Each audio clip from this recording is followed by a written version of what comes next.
We turn now to Sean O'Brien. He is the president of the International Brotherhood of Teamsters, one of the nation's largest labor unions, and he joins us this morning from Boston. President O'Brien, thank you so much for being with us on this Labor Day weekend. I want to start out by asking you about endorsements. You lead one of the 10 largest unions in the country, and I want to put this graphic up. Take a look. The other 9 have all issued their endorsements for President of the United States. They've all endorsed Vice President Kamala Harris and her running mate Tim Walz. It is now September 1st. Where has summer gone? When do the Teamsters plan to announce who they are endorsing? Well, I think historically the Teamsters have always endorsed after both respective conventions. This is a little different this time under our leadership. We've brought every single candidate to the table in front of our rank and file members and our general executive board, and we're waiting on Vice President Harris to commit to come meet with us. And I believe her campaign says they are working with you to figure out a date for that. You know, her policies are more or less in line with the current president, who you did sit down with when you thought that he was going to be the nominee, when we all thought he was going to be the nominee. Are there any concerns that you have about Harris possibly being less pro-labor, less pro-union than the current president? So our union is a lot different than most unions. We represent 1.3 million members. Half of our members are Republicans, half of our members are Democrats, so we have to serve all of our membership equally. Look, everybody has a different style of leadership. We want the opportunity to sit down with Vice President Harris. I mean, I said to someone the other day, you don't hire someone unless you give them an interview. And, you know, this is our opportunity to ask her about Teamster-specific issues and also labor issues. So until we have that meeting, you know, obviously we will wait to make that determination. Very quickly, you didn't endorse anyone back in 1996. Is there a possibility that could happen again? Look, we want to make sure we make the best decision and endorse the best candidate for labor. You know, 1996 was a long time ago. It's all going to be driven by our rank and file members and our leadership.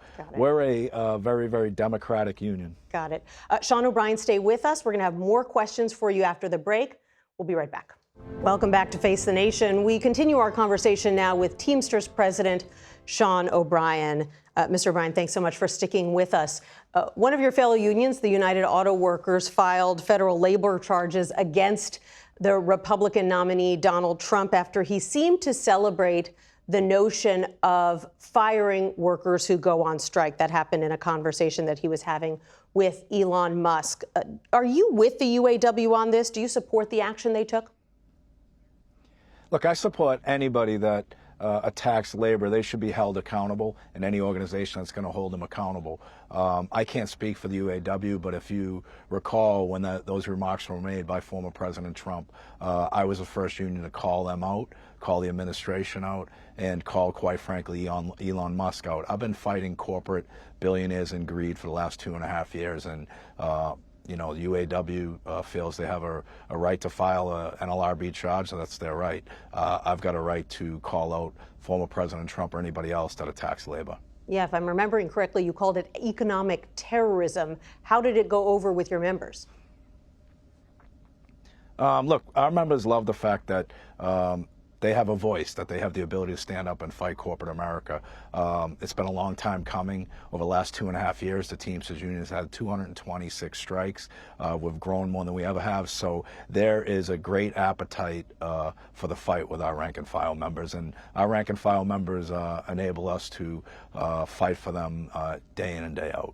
That's a perfect segue into my next question, which is about union membership in this country. It is Labor Day weekend, after all. So let's take a look at the state of union labor in this country. About 10% of the U.S. workforce are union members, down from about 20% in 1983. A majority of Americans say that's bad. That decline is bad for working people. Is the decline irreversible in your view? The decline is definitely irreversible. Now, let's look back, you know, to 1983. That's when a bipartisan congressional bill was passed, trucking deregulation, and we lost 400,000 members. A lot of companies went bankrupt. So, you know, although there's a lot of politicians taking credit for the labor movement over the last couple of years. They're the same politicians that caused this problem that we face today. But to answer your question, I think we are definitely on the upswing. We have proved how valuable the American worker is to this country, especially through one of the biggest crises we faced was a pandemic, and that has obviously incentivized workers to form unions, and we've got to work collaboratively with both sides to make sure that people will be able to organize without retribution or retaliation moving forward, and that's up to politicians, whether you're an R, or D, or an I.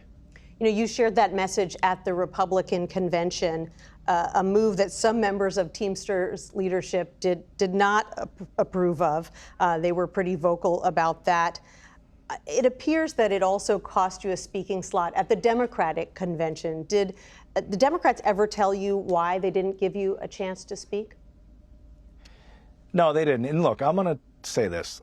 Whatever the critics out there, and they're very few in the leadership, whenever I get an opportunity to highlight the American worker, especially the Teamster worker, I'm going to take any and all venue. We asked both conventions respectively at the same time, and the Republican National Convention immediately responded to us, didn't try and edit any of our messages, and I was hopeful that the Democrats would do the same, but they didn't. I'm not upset about it, but I can tell you this, my rank and file members who have been lifelong Democrats are not happy about it. Yeah, I know there were some members of the union who spoke, but that's not the same as having the leader of the organization speak. Very quickly, did you choose to speak at the Republican convention, which is a pretty unusual move for a union leader, because you feel that Trump has been more pro-labor than past Republican nominees? No, not at all. I spoke there because it was the ability to highlight how important we are. It was the ability to call out the people, the corporate elitists, who forget who built this country, the American workers. You know, people like to, have their own opinions on why we were there, but I was there to talk about the American workers. It wasn't an endorsement for any and all Republicans. It was strictly a message about how important and how valuable we are, and to let the people know that fight us every day that we're not going away. Understood. Sean OBrien, president of the Teamsters, thanks so much, and we'll be looking forward to hearing who your union eventually endorses. Thanks for being here.